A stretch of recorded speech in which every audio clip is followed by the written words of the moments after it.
Welcome everybody to this amazing episode of Rolling Through Negotiations.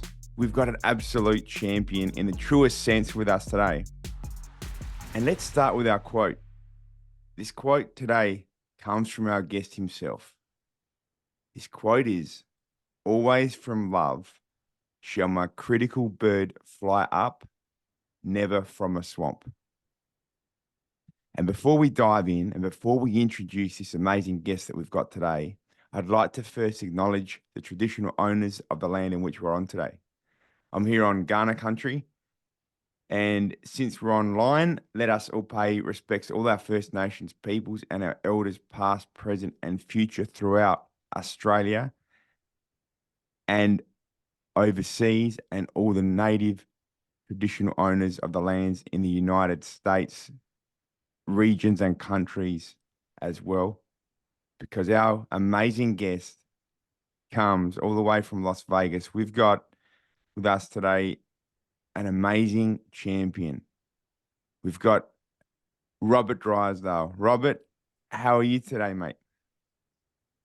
I'm doing great, Matthew. Thank you for having me. Thank you for the opportunity. It's so good to have you here with us, and thanks for being part of the Rolling Through Negotiations podcast. Just before we started recording, we were saying what attributes are we going to mention? And guys, listening into this, Robert, he, up until very recently, was the only American to have won the IFBJJ and the ADCC, both really high acclaim. For those people that know Jiu-Jitsu, you know these comps straight away. For those people listening in, maybe from Aboriginal community, maybe from business community, these competitions here, IFBJJ and ADCC, they are the absolute pinnacle of our grappling and jiu-jitsu martial arts. So they're amazing accomplishments. Robert has also written 2 books. He's written the book called Opening the Closed Guard, which is an amazing book that's based on history and integrity and more. And we'll let Robert explain this book in a moment because he can explain it much better than I can.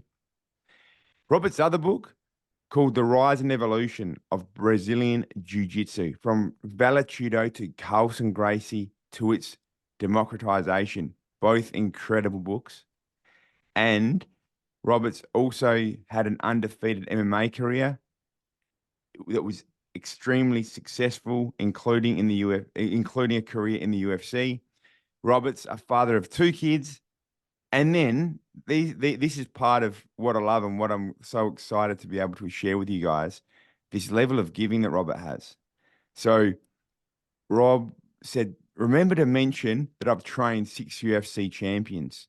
I've shared, I've given, I've helped others along in their own journey. Robert's also a business owner. He's got his Brazilian Jiu-Jitsu team, Zenith. Rob, they're just some of your accomplishments. Guys, we're so lucky to be speaking with Rob today. Hey, Rob, let's start off with this point. When I said, hey, you're the only American to have won both the IFBJJ and the ADCC, you said up until recently, and you had an incredible look of being proud on your face. I was wondering, can you share where that pride comes from on that point? I think that I had been the first American to accomplish Yeah, and you that was said something I was, you said but up I until was unaware of it. Yeah, and you said up until recently, somebody Yeah, else has but won. I was unaware of it until recently myself, that I had been the first. It's just not something I ever thought about. Someone brought it up to me. It's like, oh, that's pretty cool. I should put that on the cover of my book. So it's kind of like it's on the back cover, on the part about the author. And recently, someone else accomplished that, and let's say mark of winning the IBJJF and the ADCC. It's Amy Campbell, who is also a member of Team Z. And so I guess that's where the pride comes from. It's not so much over me having done it, but having a team member being the second person who has done that. And I think that speaks something about, what I always wanted Zenith to be, which was, an all-rounded version of jiu-jitsu. She also fights MMA. She's qualified to fight MMA, which is a rare thing in jiu-jitsu today.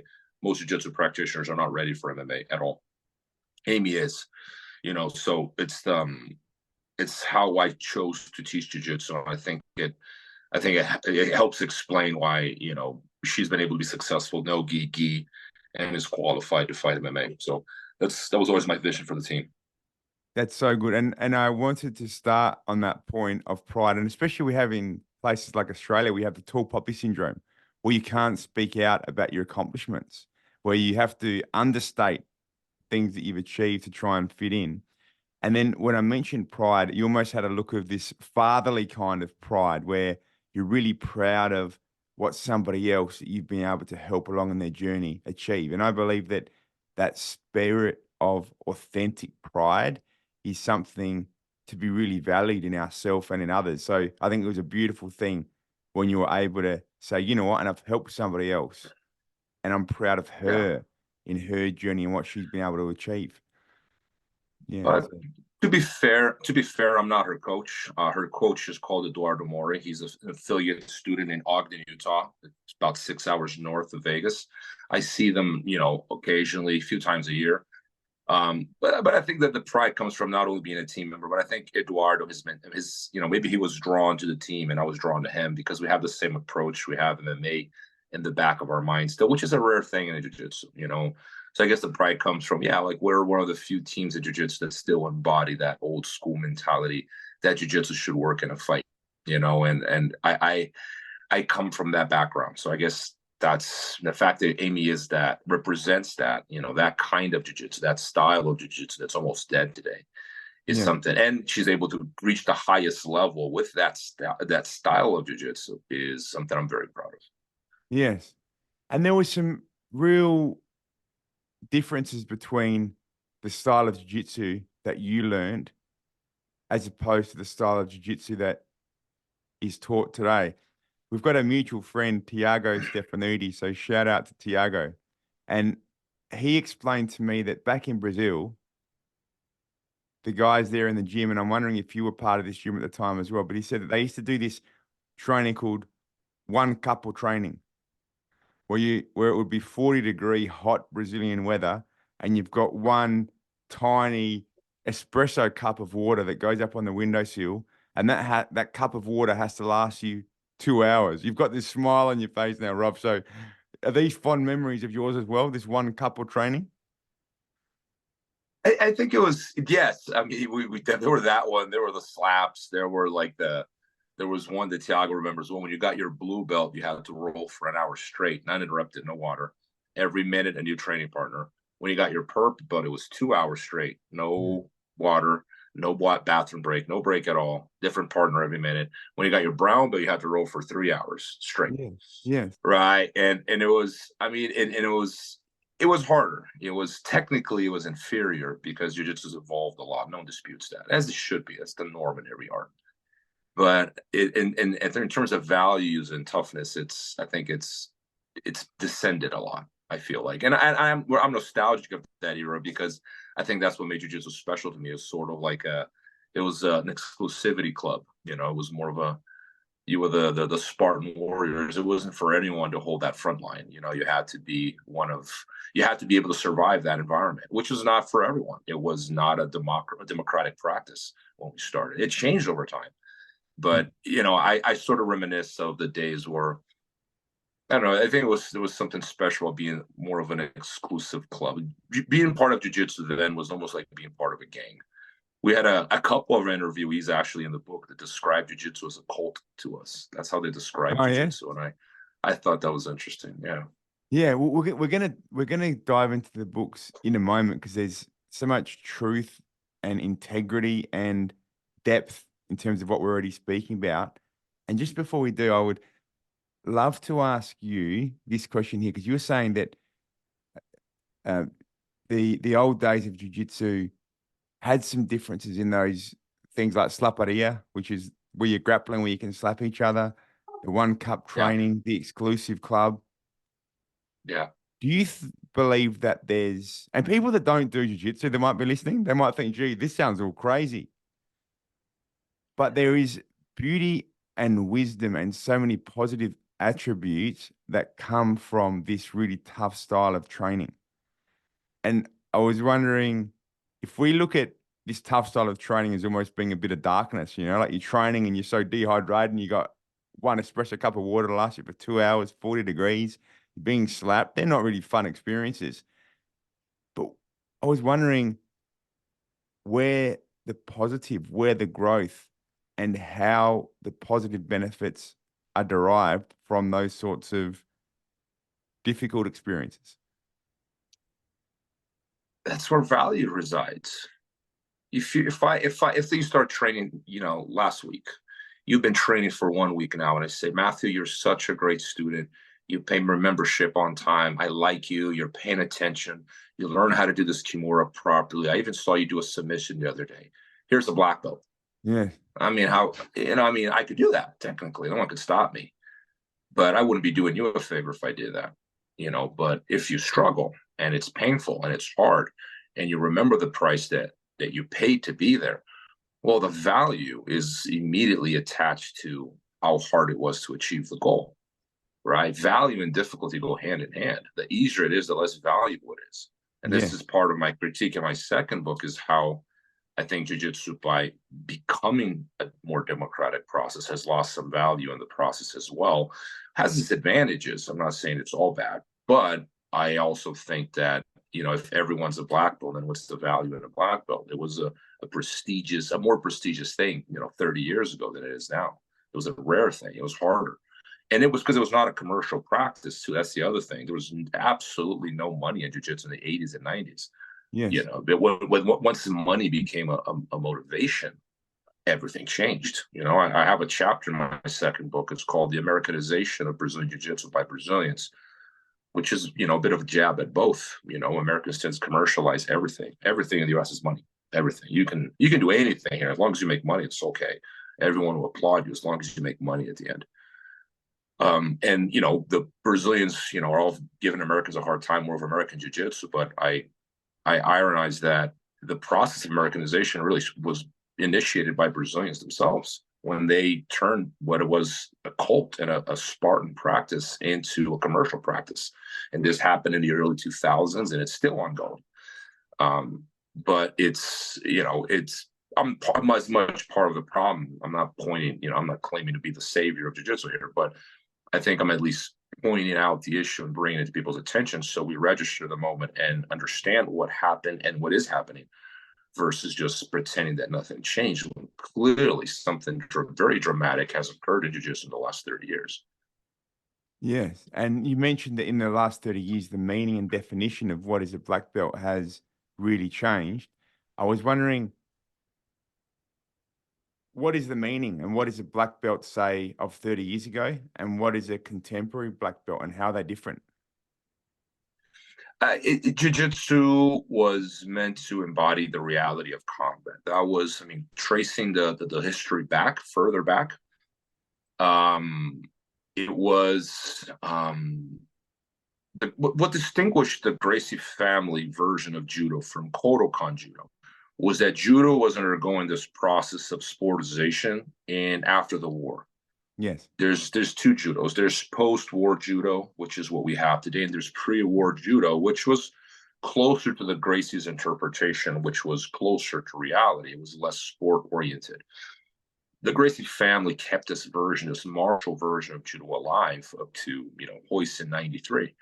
And that was their big contribution, was, not a, it wasn't a home run. It had its ups and downs, but they were key in maintaining, not by themselves, but they were key in maintaining that martial version of judo alive until it came to the world's attention in '93. Through the first It was through the first UFC with Hoist Gracie. And from that point onwards, as jiu-jitsu, it achieved what it had sought, which was a place in the sun. They wanted to be popular. They achieved that. Yes. But then comes the same problems and challenges that judo faced as it became popular as well. Because now you're treading footpaths of judo. You didn't want to be like them. You want to be different. But here we are, we sort of became exactly what we used to criticize. And it's not so much a criticism of jiu-jitsu, it's more of an observation. As I don't think there's a way around that, because with popularization is going to come some of the vices that I'm describing here. Like we're going to become more sportive in practice. And the average jiu-jitsu practitioner today has no idea what I'm talking about because they presume jiu-jitsu was always this way. It's hard for them to conceptualize the jiu-jitsu that was actually closer to MMA than it is to what jiu-jitsu is today when I started. Yeah. The jiu-jitsu that we practiced in the 90s was closer to MMA than what is practiced today. Yes. I mean, I don't know if I'm making sense here, but like it's closer to MMA. You know, that jiu-jitsu was closer to MMA as now than it is to what jiu-jitsu is today. Like we were closer to that reality, and now we've become very, very sport oriented. I mean, if you look at the vast majority of jiu-jitsu's curriculum, it's not functional in a fight. And it's not necessarily a bad thing, but it is, you know, something we need to observe and admit, you know, and a spider guard and lapel guard. And I mean, some of these leg lock entrances are great. They're beautiful, but you would never do that in a fight. Yes. So it was unthinkable for these guys. I mean, a lot of people think that, oh, see, like we Americans are so much smarter than Brazilians because we can create all this innovation, all these leg locks Brazilians are incapable of. But like, no, if you did that, some of these shin to shin entrances and single X entrances that you're doing now, you get slapped in the face. You get hit in the head because once a week they practice jiu-jitsu with slapped. It was meant to remind you of what would work and what wouldn't, right? It's not that they couldn't come up with these things. They're not stupid. But if it's not something that's functional in a fight, why would you bother? That was the mentality. Of course, there's a contradiction there because the rule set allowed it. So if the rule set allows it, it was just a matter of time before some people said, we don't care, it doesn't work in a real fight. It works right here, right now for me to win this medal. And that was the big change that jiu-jitsu underwent in the 90s and early 2000s is when we completely abandoned that cultural buffer that was, but would this work in a fight or not? And we went the other way and said, who cares as long as it works for me to win this advantage and win the tournament. And the emphasis on winning and hearing you mention the word win and also the integrity and the authenticity of the art that I feel that you really present and stand strongly for helps me to remember the TED talk that you gave a couple of years ago. And the title of the TED talk is What is the Point of Winning? Yeah. And so That's it. I would love to ask you now, even though you've answered it so brilliantly through your TED talk, I'd love to ask you at this segue point, and based on what you've just spoken and shared, what is the point of winning?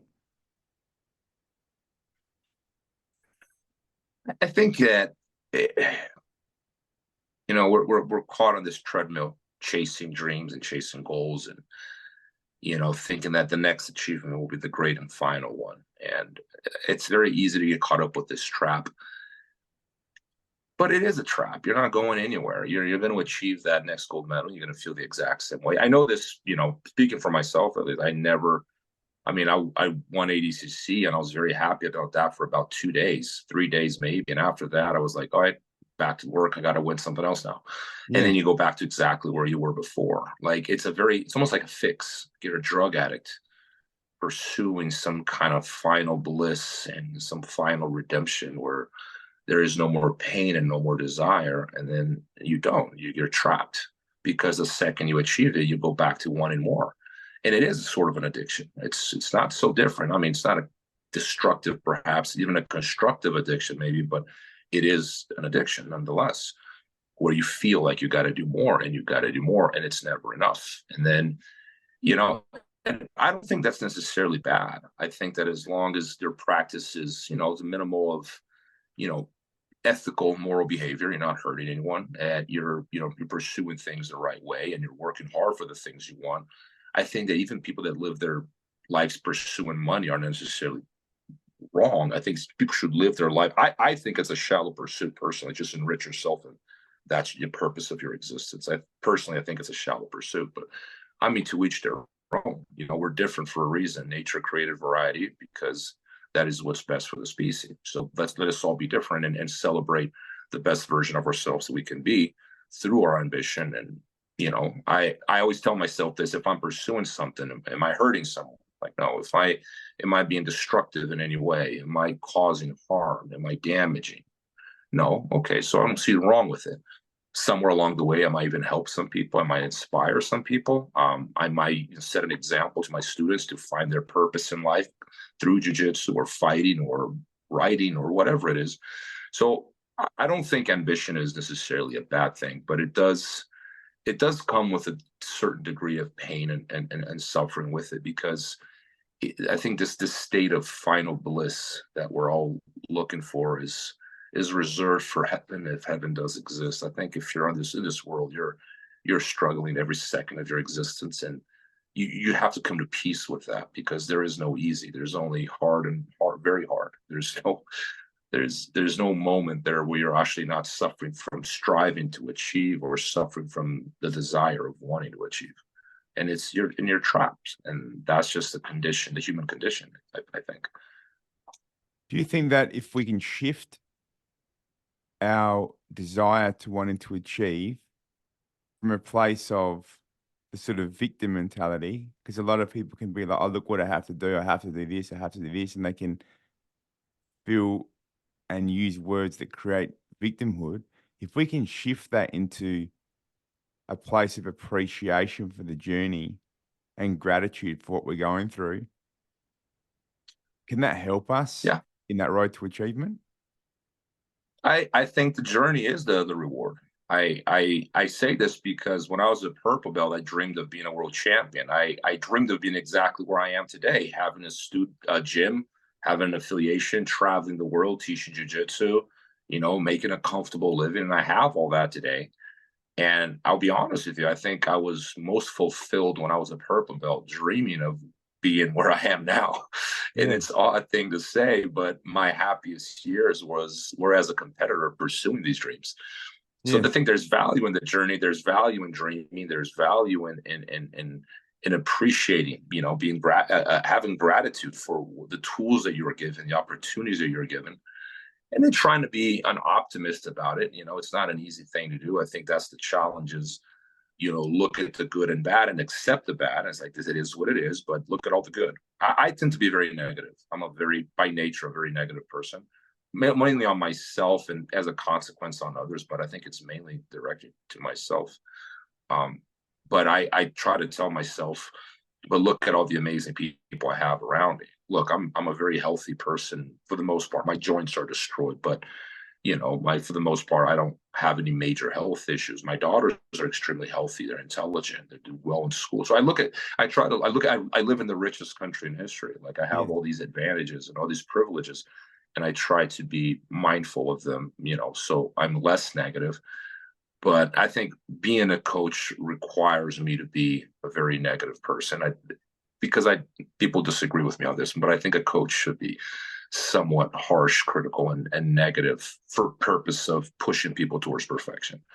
And so there's a good side to being negative too, as long as you do something with it. Being hard on yourself can be very constructive, as long as it's not destructive in the sense where, oh, I can't do this, I'm gonna quit, this is too hard, I suck. I think if you look yourself in the mirror and you go, I suck today, but I'm going to be better tomorrow, and you get back on that treadmill, you get back on that and on those mats, there's a lot of value to overcoming hardship in a creative way. Yeah. That's amazing. And I can also appreciate the point where you say about being a negative person, because you've achieved a lot, and a common attribute that I experience across the work that I do, that I notice in other high achievers, you've explained it now as well, is that high level of self-criticism. And I believe that that's almost a reflection and an example of that struggle that you're speaking about as well. Because when we are negative and judge harshly, that helps us in that pursuit of perfection. Yeah, I think it's look, I think you should see the value even in something negative, is you can't be all the time trying to feel good about yourself. That's my big critique of I hate saying the new generation because I sound like grandpa. Yeah. I get accused of I get accused of being a Clint Eastwood all the time in that movie Gran Torino. You ever Oh seen yeah. it? Because I can totally see myself becoming that guy. I sort of am already. But I do believe there's value in criticism. I do like that's why that's that opening quote is that you read in the beginning. It's from Nietzsche, and I do believe that if that the criticism is a form of love. If I love jujitsu, I can celebrate it like everyone else and go on Facebook and Instagram and go, Jiu-Jitsu changed my life. Jiu-Jitsu is awesome. Jiu-Jitsu this, okay, that's fine. But you're not really improving on Jiu-Jitsu by doing that. If you want to improve on Jiu-Jitsu, you're critical of it. You're going to point out its Yeah. flaws, which comes across as hate. Sure, Yeah. but you got to go look past that and go, what is the point of my criticism? There's a purpose there. And it is to point out the flaws for reasons of improvement.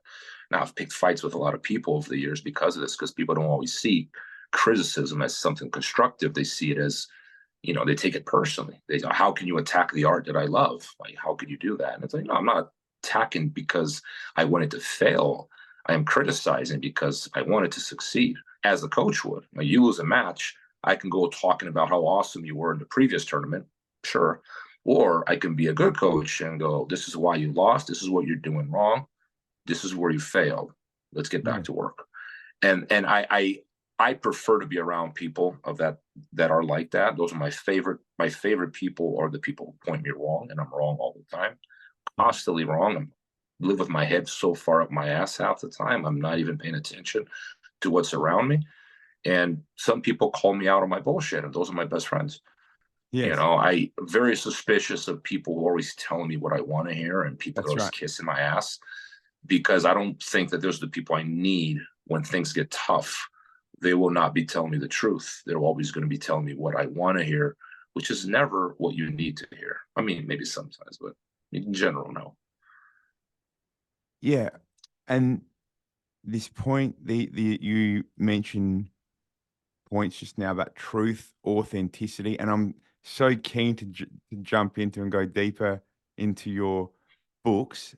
And just before we do, and the reason for that is your books are a great reflection. I feel in reading, they are a great reflection of truth and authenticity. So I'm so keen to jump into those questions and discussion in a moment. Not yet, because I just would love to hear your view on this just before we do, because we've been speaking about the struggle, embracing the struggle, the positives that come from that, and we live in a world where there's crazy high percentages of people that have either anxiety or depression.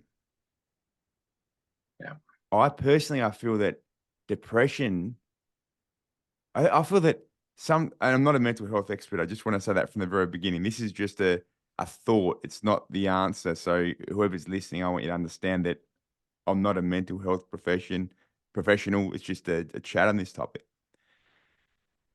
But there's a famous man who's passed in the past few years, who he was also an author, great motivational speaker, by the name of Wayne Dwyer.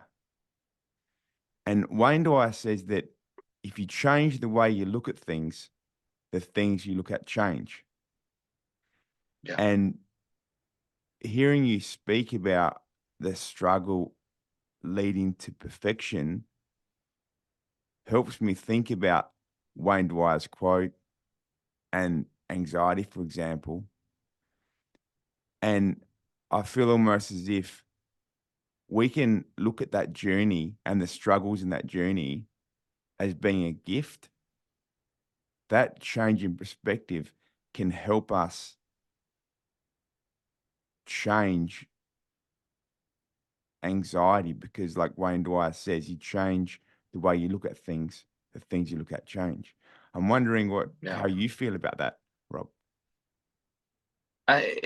Look, I like you, I'm not a mental health expert, but I'm a coach and I work with children. I work with all sorts of different people. I have people with PTSD, people with extremely rough backgrounds.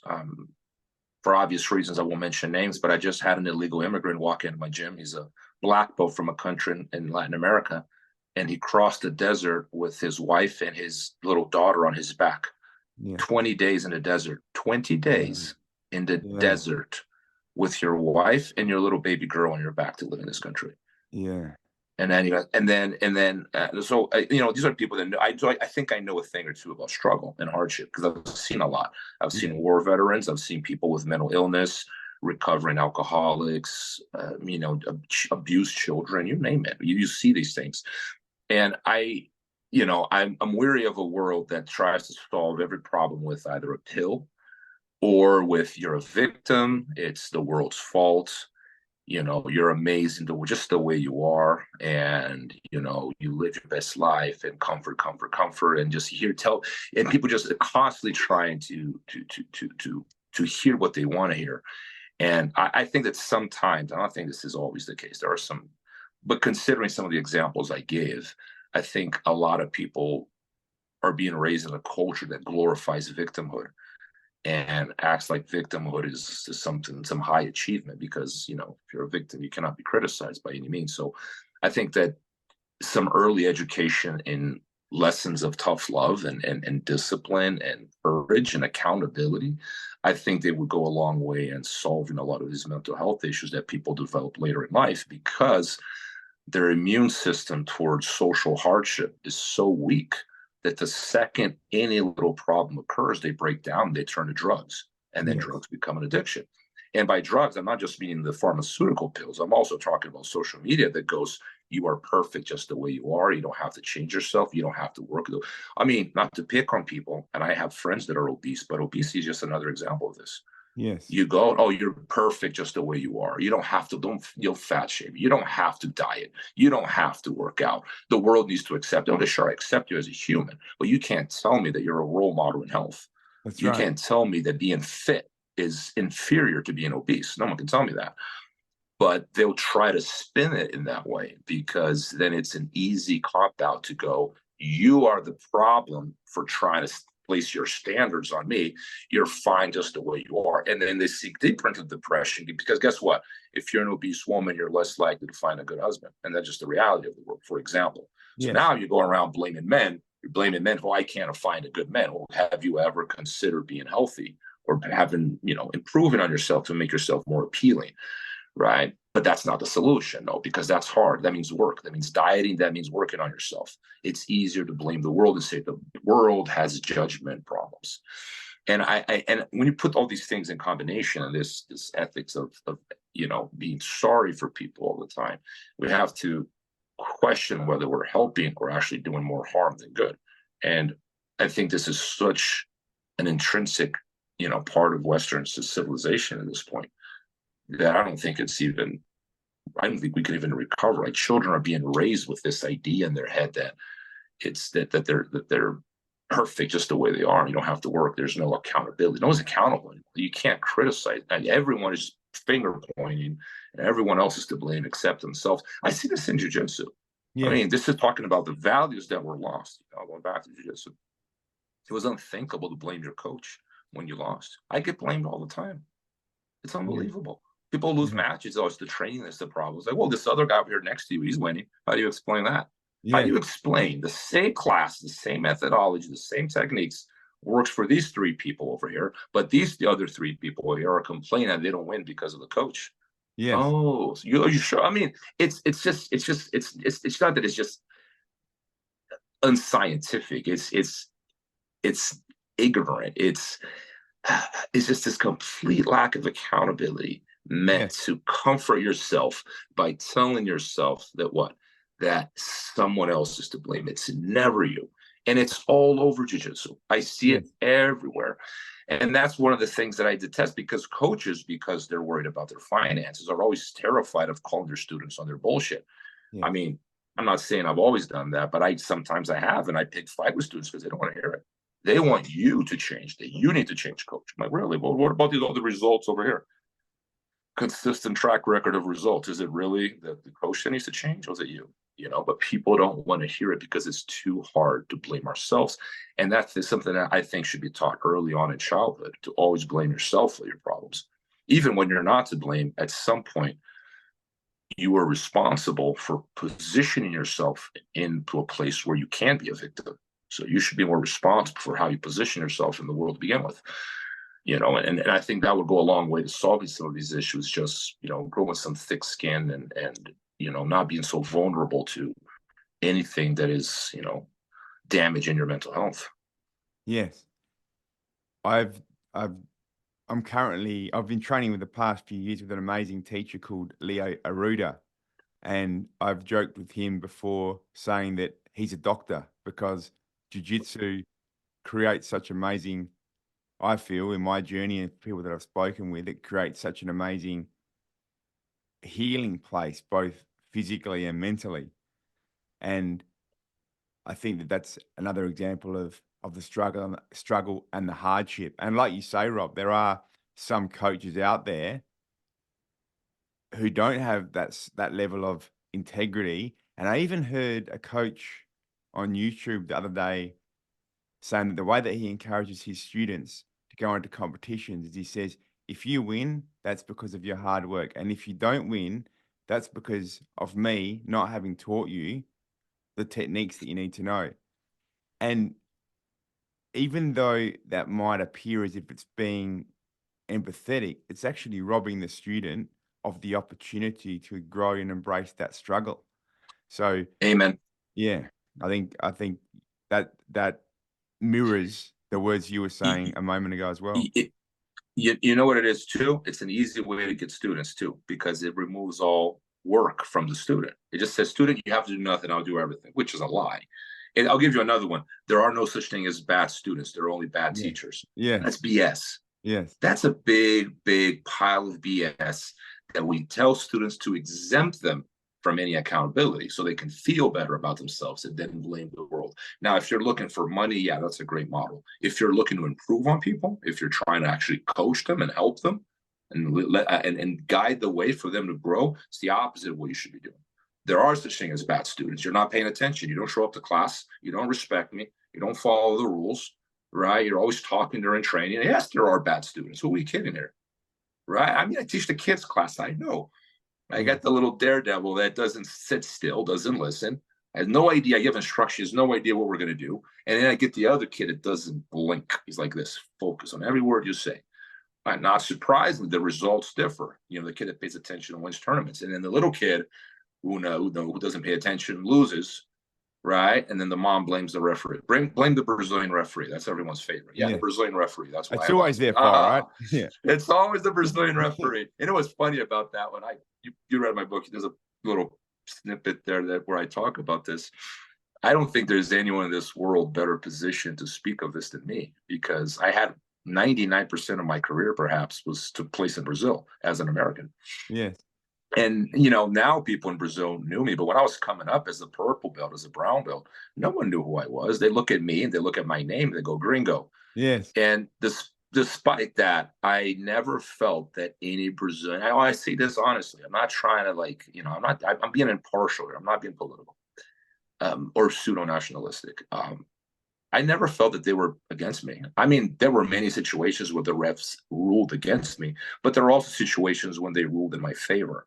The idea that Brazilian referees are picking on people, I just don't think it stands. I think Brazilians are better at manipulating the rules than most people, to be fair. So there might be some of that going on. They're better, more astute competitors. There's a word in Portuguese that I can't translate into English, malandragem. Brazilians are very good at it. And I think foreigners don't even understand that. What's the word? Malandragem. Malandragem. Australian, yeah. I can't translate it. If I tried to translate it to you, you would say dishonest. And I'm like, no. Yeah. It's bending the rules to achieve something. You're constantly bending the rules to your favor. That's what it means, long story short. Yeah. And Brazilians are very good at it, so I think it gives them an edge in competition. But I don't think the referees per se, or certainly not the IBJJF, are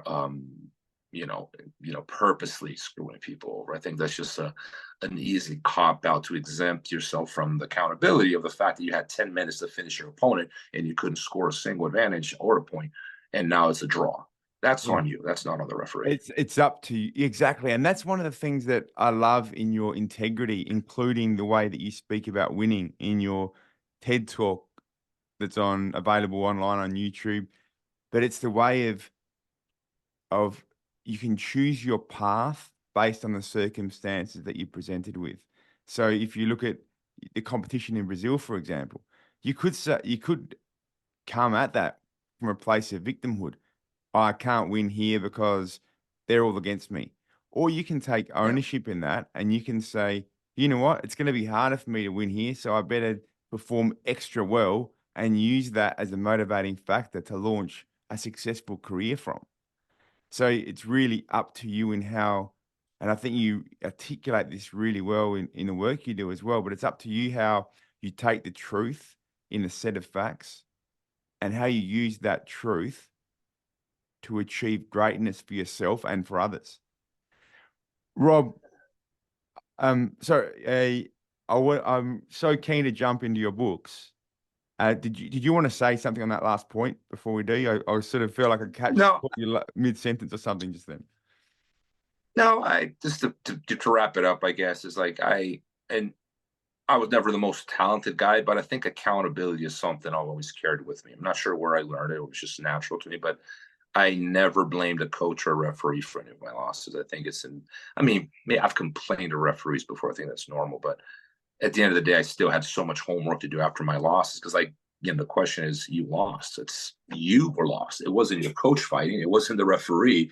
You knew the rules. You could have tapped them. Submissions are not illegal. Like it's a lot of it is just basic stuff, but it's crazy how apt the mind is to distorting basic reality in order to make ourselves feel better about ourselves.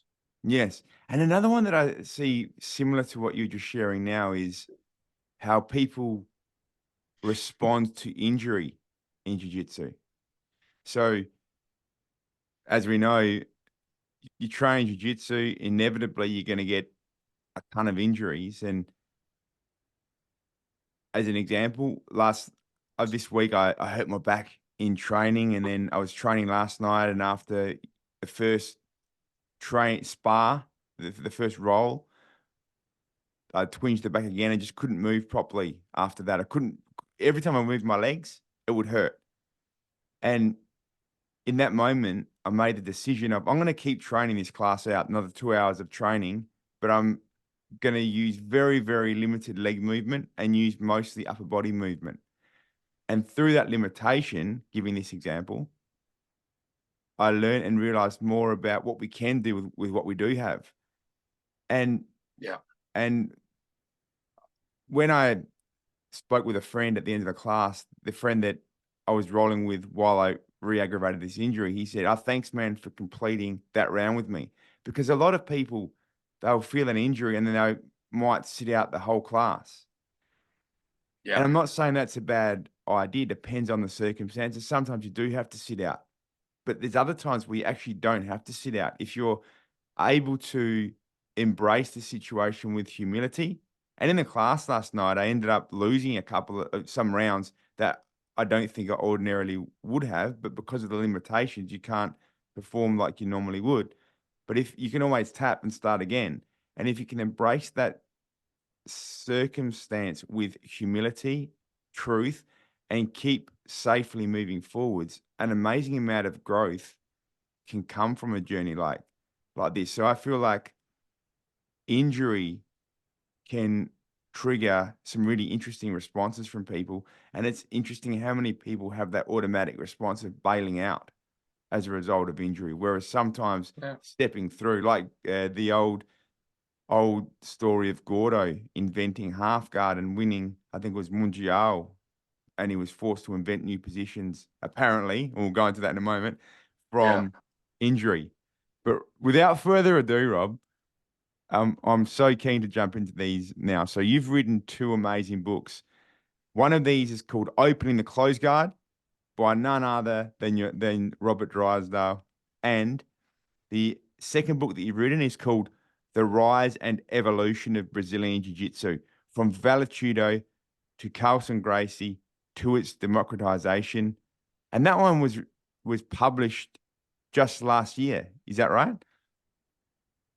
Yeah, the second one just came out last year. Took about a year to write and edit. Took a little bit longer than the first one, but yeah. There's there's so for example, if you look at the um the second book, the second book there goes through the full wave of practitioners from 1934, 1967, 1967, 1993, 1993 to 2007, 2007 to present. There's so much depth, honesty, truth, and amazing authenticity regarding the history and the story of jiu-jitsu. To be honest, I'm not really sure where to begin. So what I would love to ask you, Rob, is what is it of these books that people really need to know if they want to know truth about jiu-jitsu? You know, the example a lot of like, historians always use it is if you had a Martian historian who had never heard of jiu-jitsu and you just gave him the facts, what story or what history would he write? And that's always a challenge for any historian. I'm not a professional historian. I'm not an academic. I don't have academic pedigree. I have a bachelor's degree in history and an unfinished master's, but I'm not an academic per se. This is not my life. I actually build along the work of people who are real academics, people like Roberto Pedreira, José Tuficairos. Without them, I couldn't have done what written either book. But go to my point, if you were a Martian historian, what history would you write? And you had no politics, no nationalism, no agenda, right? That's the real challenge for historians, to be free of any bias. Is like, how can you exempt yourself from the narrative that you know of what you know, forget what you know or what you think you know, and start from scratch based on the facts that are published or available. And that's extremely difficult to do. And if you read my first book carefully, I struggle with that a lot. I'm very, very much contaminated, I guess is the word, by the official narrative still. I think a lot less so in the second one, and I don't even know to what degree I remain contaminated. If you read Roberto Pedreira is he's a guy with like 40, 50 years of academia and universities all over the world. He knows what he's doing. He's a very, very competent professional. Yeah. And if you read his books carefully, they're very dry books. They're very dense books. They're very, very dry. Because when you're reading a book, you're always looking for a storyline. You're always looking for a narrative. You're looking for main characters. You're looking how these characters, how they connect to one another in a way that you can link A to B and B to C. That's what a novel is. It's a story that just you wrap it up and it tells you something at the end. But we're always looking for that. In any history book, we're looking for where is this going? And you don't get that with Shockey. Instead, what you get are just the facts as they are. You get facts. It's like reading a phone book. It's like facts, facts, facts, facts. And you have to be able to read it between the lines to get the book, because they don't highlight what we know about jiu-jitsu. The books, it's about the story. Shockey is about the history of jiu-jitsu in Brazil, but they don't highlight what you think they highlight. And by not highlighting that, it highlights something else, that we have all been contaminated by Horian's version of events. And it's not that he lied, there was some of that too, but it's mostly that he gave us a very, very incomplete narrative. Like, the Gracie brothers were by no means the most relevant people in the fight world in Rio throughout the 30s, 40s, 50s, 60s. Not even close. And I think that's what his books highlight. There's a lot of other people that are far more active and more important, than they were. But what they did was they preserved their history. And it had an ascendancy in the 90s through Royce in the UFC in 93, to be precise. And that history became highlighted thanks to that event. But had it been not for that event, it would have been a footnote in the history of martial arts in Brazil. We would have never heard of them, because prior to that, they would like to convince people that, that jiu-jitsu was this main thing in Brazil. They were at the center, and they had their moment in 51 against Kimura. It was a big moment for jiu-jitsu, for Gracie jiu-jitsu specifically. But in general, there were a very obscure group of people in Brazil that no one even heard of jiu-jitsu in the 90s prior to Royce Gracie, even in Rio de Janeiro. Like Pedro Pano, who was was a known black belt, he confided to me, he's from Rio, that he had never heard of jiu-jitsu prior to Royce Gracie, and he's from Rio de Janeiro. Yeah. So just give you an idea of how obscure their practice was. And I think that's, you know, back to your question, this is why I think the books, they try to give people a different version of events with different characters and a different interpretation that is not really, you know, based on hero worship, but is a more pragmatic and down to earth, you know, reading of these events and saying, how did this actually develop and evolve over time, instead of just trying to put these guys on pedestals and go, this is what happened, we should worship these three figures over here, and that's it. We don't bother reading, don't bother learning. We honor our history by putting three pictures on the wall, and that's good enough. Yeah. I think that's very, very inaccurate, if not lazy. Yes, and when you say different as well, it's really about bringing the truth to the people, to the lovers of history and the lovers of jiu-jitsu and the truth seekers. And it's really interesting when you compare that to, say, a novel, because when reading your books, part of me, I felt searching, okay, so what's the answer? What's the end here? What's the conclusion here? But like you've just said, there is no conclusion. Jiu-jitsu is an ongoing journey. There's, like you've mentioned in your second book, The Rise and Evolution of Brazilian Jiu-Jitsu, from Vale-Tudo to Carlson Gracie to its democratization, there's those periods of time in which you break down. We're in a period of time in the story of Jiu-Jitsu now as well, and there is no lovely conclusion. There is no single hero in this romantic kind of way that comes and saves the day. It's the facts, and it's the authenticity that really motivates you, it seems, in telling and sharing with integrity and passion the sport that you love. Rob, Yeah. Sorry, you. No, I'm sorry. Yeah, go ahead. Okay, I would love to ask, how are we going for time from your end? Let me see. What time is it? I just got to turn my phone around. Give me 1 second. 3. I got another 20 minutes. Yeah, beautiful. Because that means we can continue diving deeper, and we're not going to give the whole story away to everyone, because lucky we live in this world where everything's available online, so you can purchase the book. I saw you can get The Rise and Evolution of Brazilian Jiu-Jitsu from Amazon, so it's pretty easy to get. And then Opening the Closed Guard, you can get that from Amazon as well, I'm pretty sure. Or you can even, you got a website as well, closedguardfilm.com, where you can get the book through too.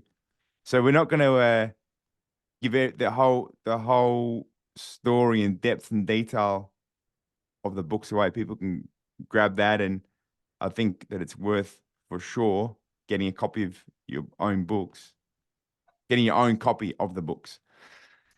Now, what I'd love to ask you, Rob, is if you look at the periods of time in jiu-jitsu, in those 4 waves of practitioners. So the first wave is 1934 to 1967. What are a couple of the main features and characteristics from that period? I think that period is characterized from their separation from judo. You know, from the 1930s all the way to 67, they're trying to carve out a space away from judo, but they're still very much judokas.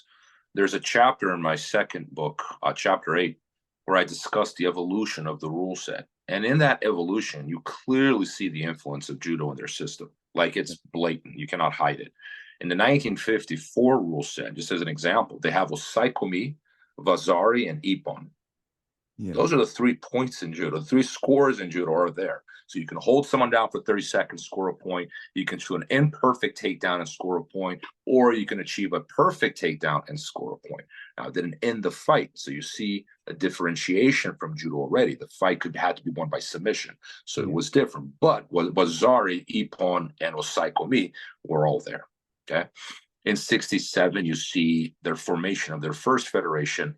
They remove the Osaikomi, they remove the Wazari, but they maintain a hierarchy of 1-for-1 in terms of takedowns and groundwork. So Yeah. it's still, let's say, in evolutionary terms, we would call it a 50-50 practice in terms of standing and ground. This is in 67.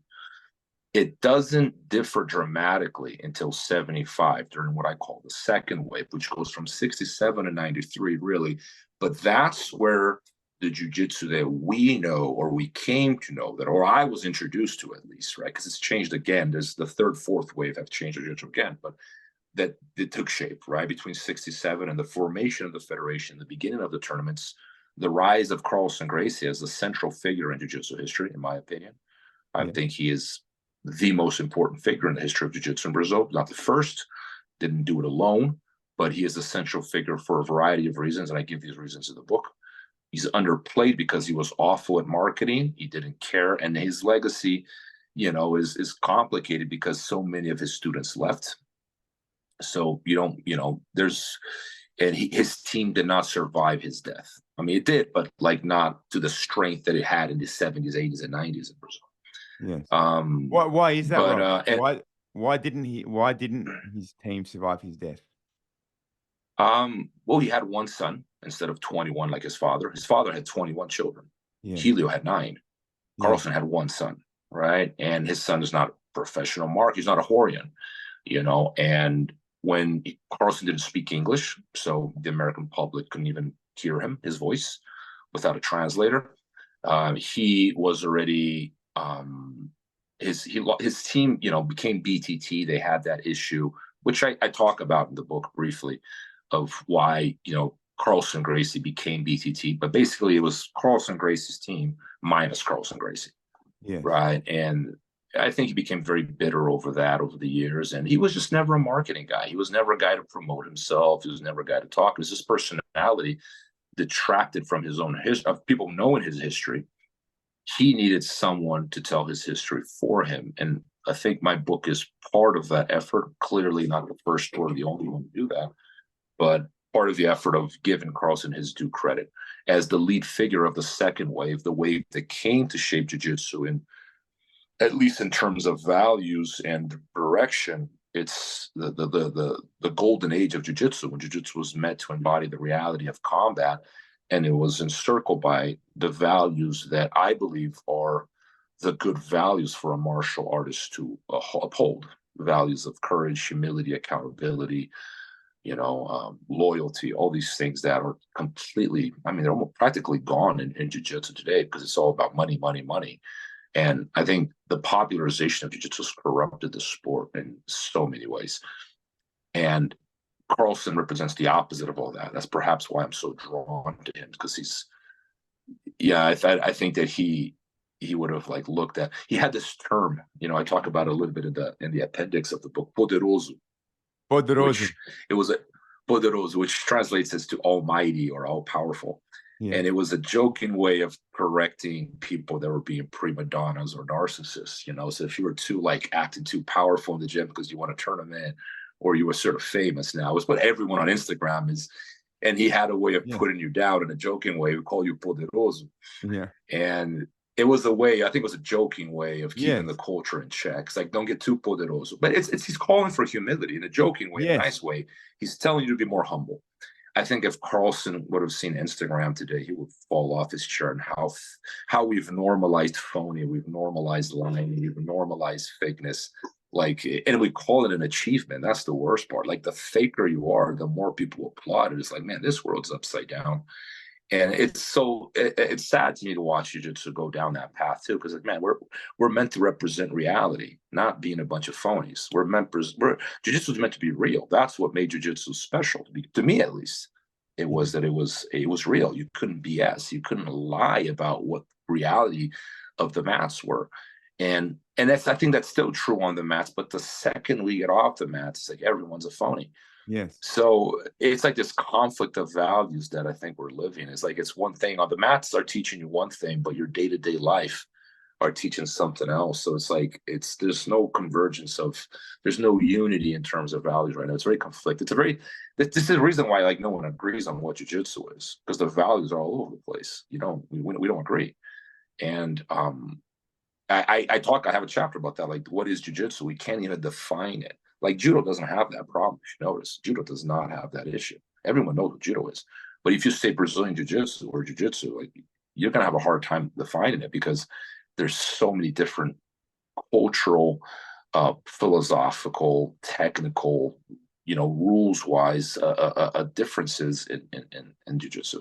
There's some agreement around IBJJF, but there's a lot of dissidence in terms of the IBJJF as a leadership too. Like it's not unanimous. Yes. Yeah.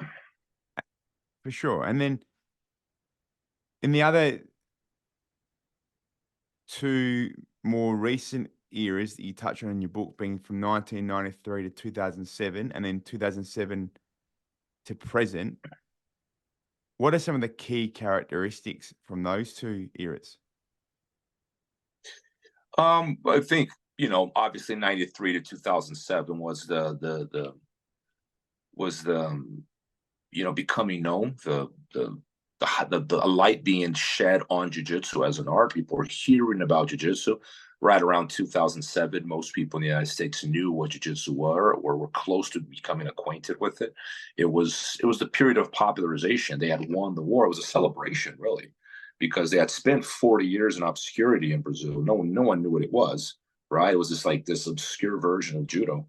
And then in 93, boom, it explodes. And then we had Joe Rogan in our corner. That was huge. Yes. Right. And have all these celebrities like Keanu Reeves, and now Mark Zuckerberg is trained jiu-jitsu, and all these guys. So jiu-jitsu was blowing up during this period of people are becoming familiar with it. Right. So it's a period of celebration that we won. And then as a race to organize that followed. And there's this race to organize and, let's make this into a profitable business, which characterizes 2007 onwards. I mark it 2007 because it's the year IBJJF moved its operation to the United States. Ah, yes. Right. And that was when they had that. Yeah. And that the first World Championship. Yeah. So the first World Championship, that was, because previously it was always held in Rio de Janeiro. And something that I really value is that I was able to compete as a blue belt in the last World Championships that was in Rio de Janeiro. And I remember this particular arena, it was very old, very, very hard to go to the bathroom in this place. It felt Tijuca Tennis Club. Yeah, Tijuca Tennis Club. That's right. Yeah. To be honest, it felt a little bit, I don't know a better word, almost like a little bit corrupt or a little bit sort of undergroundish walking in there. Corrupt isn't the word, but it felt undergroundish, right? You could see it was being run officially as a business, but things weren't quite right. And it was a very uncomfortable environment as an Australian for me to be in. But it was still a very valuable experience. And if I look back at my life, I love the fact that I was able to participate in that environment. Oh man. Oh, you should be. You made history by being there, man. I have a lot of good memories of that arena. But it goes to show, it marks a change in jiu-jitsu, to my point. 2006, that was the last year. And in 2007, they're in California in the pyramid, the Walter Pyramid in Long Beach. Well, big difference. Big difference. I mean, the bathrooms speak that truth. I mean, the bathrooms at the Tijuca were bed to them. Like, it's like, I don't even want to breathe this air. I'm getting infected just breathing this air. It was the question terrible, comes up, even though you're busting to go to the toilet, the question pops up in your head. I wonder if I can make it through the next match without going, because it's just so bad in that bathroom. Yeah, exactly. And 2007, that all changes. So it was changes for the better. But there were also some other changes that weren't for better, in my opinion. And I think that's I mean, this is a conflict to me too. It's something I struggle with daily. Was it all for the better? And no, it wasn't. But the pyramid is a much better venue than Tijuca Tennis Club. We agree to that. Mm-hmm. It's 2007. Jiu-Jitsu became officially a commercial practice, and a lot of what made it special was in the process of being lost. It still is. So much so that when I talk to younger, they don't even know what I'm talking about. Like when I talk to people just started training the last 10 years, they don't even know what I'm talking about.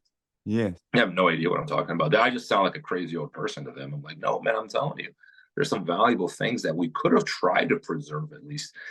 Um, I think the internet's created a lot of confusion. That's the other thing too. In 2010, Instagram was created. Instagram has been a major force in jiu-jitsu. People underestimate how impactful Instagram has been in shaping people's perception of reality, not their notion of reality, understanding of reality. Forget that. Their perception of reality, because it is algorithm based. It's the ultimate form of deception. You only see what you want to see. Talk about feeling good about yourself, talking about comfort. Right? Instagram is a machine. It is a device that selects for the very things you want to hear and see. It's crazy when you think about it. So people get a very, very distorted view of what's happening as a result. And they think it's the whole story. And I've gotten into wars with people online over this. I don't argue anymore. What a waste of my time. But I did initially, like, man, you're wrong, and this is why. And people don't want to hear it. Like, how could you be right, Robert? You got 1 million clicks over here telling you that you're wrong. Clearly, you're crazy, right? I'm like, okay, well, I'm crazy then. But I think Instagram has been very effective at shaping people's perception of reality, and I think it is really an environment that is prone and optimized for hustlers. Because if you're good at manipulating public opinion, I mean, there's no better tool than Instagram. Like, forget journalism, right? Journalism is supposed to be a profession with integrity and purpose and informing people. Like, that's out the window with Instagram. You're not going anywhere with integrity online. You better fall into what people want to hear, your audience, whoever that happens to be. And, and that's just the nature of the game if you want to get an audience. But I think Instagram just highlights a very, very ugly side of human nature. I sometimes wonder on that, Rob. I sometimes wonder on that, right? Because are we the cause or the effect? So with this in mind, what I mean is, and really coming from where you're speaking, everybody puts their highlights on Instagram and they post all these highlights that if you look at that, you think that their life is all, sunshine and ice creams. And people don't want to put any negative type experiences onto Instagram. But I wonder if we began sharing more authentic experiences, the upsides, the downsides. I wonder if you won't make it. You think people just wouldn't like seeing the downsides? People want to see the car accident. Yeah. People want to see they want to see the gossip. They want to look. Instagram's really just highlighted what's inside, what's been there.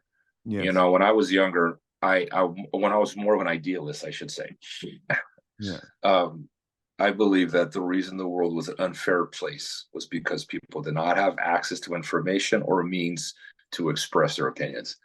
I was a radical of democracy, good trooper of the good cause. And then when social media came about, and now people have all the access to information they possibly want. They got too much information, if anything. They can't handle it. And everyone's able to express their opinion. I don't think we're better for it, because without standards, I mean, how's that helping?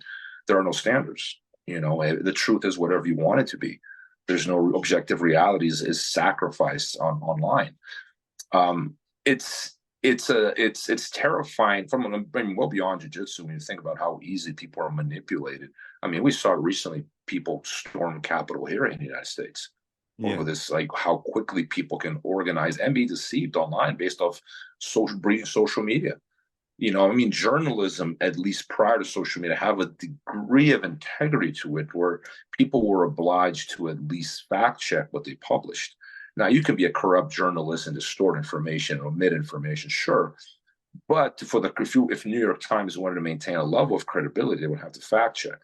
You don't have to do that online. If you got 5 million followers and you just want to, just put something that kind of makes sense and some conspiracy theory online, and you'll get 1 million likes, and that's it. Boom, it explodes, it goes viral. And now perception becomes reality. It's really scary when you think, especially when people don't always have the means to, or the critical faculties to filter information, because it's just they're overwhelmed with it. You know, it's not that they can't, but it's just so much information. They don't have time to filter. So they just end up accepting that which happens to please. And it creates a very chaotic sort of, you know, political landscape beyond jiu-jitsu too, but like beyond jiu-jitsu. Yeah. Rob, touching back into that discussion about Tijuca Tennis Club and the shift of Brazil's headquarters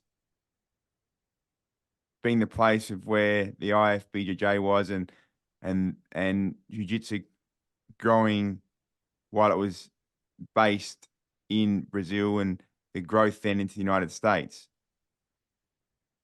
What's your view on this? Do you think that people to really understand the martial art of, if we call it Brazilian Jiu-Jitsu, to truly understand Brazilian Jiu-Jitsu, do you have to understand or at least have experienced Brazilian culture? I think it helps. I mean, back in the day, you had to go to Mecca. Mecca was Rio. If you're a real jiu-jitsu practitioner, you had to go to Rio like you did. You know, fast forward post 2007 era, you go to California. Yes. And jiu-jitsu has become Americanized now. That's the new Mecca. That's where people go. If you're a real jiu-jitsu practitioner, you go to the long beach vaulter pyramid. That's the new temple. And yeah, I mean, you look, it's very Americanized at this point. You know, it's originally a Japanese art, became Brazilian, and now it's becoming Americanized in many respects. I think a good understanding of Brazilian culture definitely helps you understand Brazilian Jiu-Jitsu's evolution. But I think that, you know, as Jiu-Jitsu continues its growth in the United States and in the West in general, it will become a topic for future historians or thinkers to look at, like, do I need to understand? And in 40 years, the question might be asked is, do I need to understand American culture to understand Brazilian Jiu-Jitsu?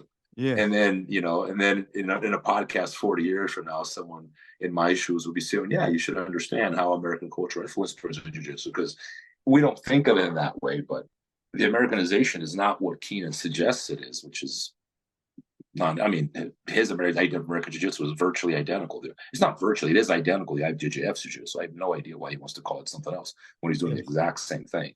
Yeah. Like, what's the difference? Can't point the difference. The difference isn't the letter A and B, you know, but it's, you know, it's Keenan is an outstanding representative of IBJJF Jiu-Jitsu. He is the quintessential representative of IBJJF, more so than me. You know, there's only one environment in the grappling universe where lapel guards work, and that's within the IBJJF sphere of influence. I have no idea why you would call it something different than what it is. Yeah. But the Americanization actually does occur. It is something, it's different. It's what I'm describing here. It's the commercialization. It's turning what used to be a cult and a Spartan practice with its eyes on the reality of combat, right? That was the goal. That was the target, the measure. That's why these guys trained with slaps. That's why it was so close to MMA. And the deviation from that into becoming, you know, I hate the comparison. I don't want to offend anyone, but we're becoming what we used to criticize. We become karate. We become taekwondo in so many regards. You know, a commercial practice aimed at mass market, and if that means more belts and watering down the product, then so be it, because the ultimate goal was no longer the reality of combat. The ultimate goal now is growth, consequently financial growth. You know, these are very different purposes. Naturally, the strategies differ. Yeah, and you're a strong proponent for making sure that we don't lose the truth for the dollar, making sure that we put integrity, truth, honesty, and respect for the art well and truly above any financial gain. I like money, Matthew. Yes. I'm not going to be a hypocrite. Say, of course I like money. I'm not rich. I make more than enough for myself, and money has never been a prime concern in my life. And I maybe I've been fortunate through jiu-jitsu, but I still make plenty for myself. I can't imagine these guys are living very comfortably. Like, it's a mystery to me why they're so panicky about money when they have so much, or especially because, like, the more they have, the more panicky they become. It's almost like a pathological symptom. It's almost like a drug addict. Like, you give something, more, more, more. And I don't think it's worthwhile to sacrifice jiu-jitsu's credibility Yes. for more money. And it has been. And we don't want to say, and I hate to admit this, but it is true. Yes. We used to be the most dominant martial art inside the cage. At this point, it's clear it's wrestling. Yes. Wrestling surpassed jiu-jitsu by a large margin. We can't deny that. It's the truth. Yes. I don't like to admit that because I think jiu-jitsu had a head start. And there's no reason why, it shouldn't have remained. So, but at some point, we put our priorities elsewhere. And when that happened, at that point, we made the decision to sacrifice credibility for commercial gain. Yes. I stand by, as an individual, clearly I benefit from the bonanza. I live well because of it. So I don't want to sound like a hypocrite, but as an individual, yes. But as a lover of the art, I think that there are things that are being lost that are very valuable, and I think will harm jiu-jitsu in the long run. If in the distant future, perhaps, maybe not so distant, but it's definitely done a lot of damage to jiu-jitsu as a whole. I don't know, man. It's a conflict. I'm not gonna lie, even for myself, because do I want to go back to being broke? No, I don't. But man, do I miss those days too, Yeah. and I'm not, it's not nostalgia, it's not, maybe it is old man. I don't know. It's an old man problem. Maybe. I think it's less that. I do think that some valuable things were lost. Like jiu-jitsu being able to say it's the most efficient martial art in the world. I could easily say that in the 90s. Easily. Yes. I don't say that anymore. I don't think it's true. I don't think I can say that with a straight face. Rob, I want to give respect to your first book as well, because we've been speaking about the eras, and that's what you go deeply into your second book. The first book, Opening the Close Guard, I really love and value this book, and you gave some copies to Tiago Stefanuti, and he gave one of those copies to me as a gift. So it was one of those, the book that I have is one of those gifts that just keep giving. And I've actually lent it out to my current teacher, who's also a friend of Tiago. So the book that I have already has a story and being shared around a bit, and the truth going from person to person in that sharing, which I think is pretty cool. Let me ask you this on that one is the title, Opening the Close Guard. Why did you choose Opening the Close Guard as its title? Well, the book is about the production of a documentary that is still in the works, believe it or not. It's going on 6-7 years now. Long story, maybe deserves a very long preface to the second edition. That's in the making. That will happen eventually. Maybe when the documentary comes out, we'll explain the shenanigans. But it's been a war, man. At this point, it's costing me money. I kind of regret getting involved. I don't regret writing the books, but the documentary has been a big regret. I hope it's good. I hope people like it, but it's been a nightmare from a political, financial, emotional standpoint. It's been very detrimental to my personal life. Very.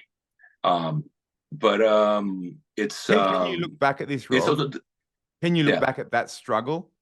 Just say you go into the future 10 years, looking back at the present moment. Is it possible that the struggle you've been through in that documentary process might be something you can look back at fondly in the end? No, in light of not sounding like an absolute hypocrite, I will say that yes, it will be worth it. All right, good. Amor fati, right, as they say. So, awesome. But Opening Close Guard is Close Guard is the name of the documentary. Yep. I wanted to open the production of Close Guard to people, so it's Opening Close Guard. Nothing to do with the position itself. The documentary is called Close Guard because the history had been guarded not so much by lying and distortion as people might perceive that I'm attempting to imply, but more because of a technology issue, really. The Brazilian National Library had not been digitized. Once it became digitized in 2010 or 11, I believe, that's when the research started, and that's when the guard was open, so to speak. Right. So, but and not only that, but closed guard is what characterized jiu-jitsu, for a long time. It was the guard position. It still does. I think it's a distinguishing position between Brazilian Jiu-Jitsu and other grappling arts. Yes. Yeah, and it's a very defensive position, and maybe people have been defensive about the truth as well. You get it. Yep. Now, this is the part of the podcast that most people absolutely love. See, we've shed so much gold. Rob has been generous in sharing so many great attributes of his own career of others, truth, and much more. And one of the focuses on Rolling Through Negotiations podcast is to be able to help people learn principles from our amazing guests each week to then apply those principles in the negotiations that is their life, whether it be in their own pursuit of jiu-jitsu excellence, whether it be the pursuit of life excellence, family situations, all negotiations that we experience. And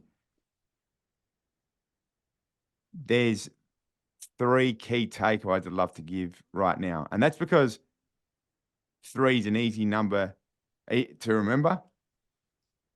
And Rob, there's so much gold. So narrowing what you've said down to 3 is a challenge. But this is what I think people as listeners and experiences of this podcast could take away. Number 1, you articulate so eloquently the reward that's in the struggle. So guys, the first tip is appreciate the struggle, not positioning yourself in a place of being a victim, but see, experience, and hold dearly the value and the challenge. Because as Rob says, winning can be a trap. So in your negotiations, see the value in the difficulty, see the value in criticism, and enjoy that difficult process, because that can be where real learning and growth comes from. Second takeaway point, Rob is such a fantastic proponent and a great example for truth. So in your negotiations, uphold the standard of truth and authenticity. Communicate, present yourself, and negotiate in ways that are free of bias. And don't let yourself get overcome by the glory of Instagram or the beauty that money can give. Instead, value at the uppermost level of sincerity, authenticity, and truth, because the integrity is what matters most in the end. And a third key takeaway point for your negotiations is to understand and embrace history and the true story of history. If you need help in finding those answers, get mentors. So Rob has a mentor, Roberto, I think his surname is Carrera. I think he said, Rob, Roberto. Pedrera. Say again? Pedrera. Roberto Pedrera being one of Rob's mentors, but to have mentors to help you uphold those levels of truth and to achieve the highest standards based on the real history can really help you in your negotiations. Because if you don't know the history, you really can't know the present. And if you don't know the present, you don't know where you're going. So history is really valuable, and it can be a powerful tool for negotiating with. Rob, have you got any parting words of wisdom that you would like to leave people with? No, I just wanted to thank everyone for listening. I hope you guys enjoyed. I hope you guys learned something new. I do this. I've picked so many enemies over the years that I do this every podcast, and I feel like I have to. I apologize if I offended anyone. It was, people get very. I mean, I don't get offended when people disagree with me. I'm sort of used to it. I've always been a very opinionated person, and as a result, you're going to get maybe people that aren't going to agree with you, and I've become accustomed to that. So I'm used to, being my own voice and not having people agree with me, and that doesn't mean we can't be friends or we can't, hang out, or we can't, it doesn't change, how I feel about people if they disagree with me. But I think some people sometimes get offended over these things. So I apologize if I offended anyone with my opinions. I love jiu-jitsu, and again, when you love something, I think that you become critical of it, and it's my own way of expressing my commitment to the art, I guess. Yeah, beautiful. And like you said, sometimes your friends are those that speak the truth that you don't want to hear. Guys, go out there and get yourself a copy. The Rise and Evolution of Brazilian Jiu-Jitsu, from Valetudo to Carlson Gracie to its democratization. And another book that I really love, Opening the Closed Guard by Robert Drysdale. Rob, us.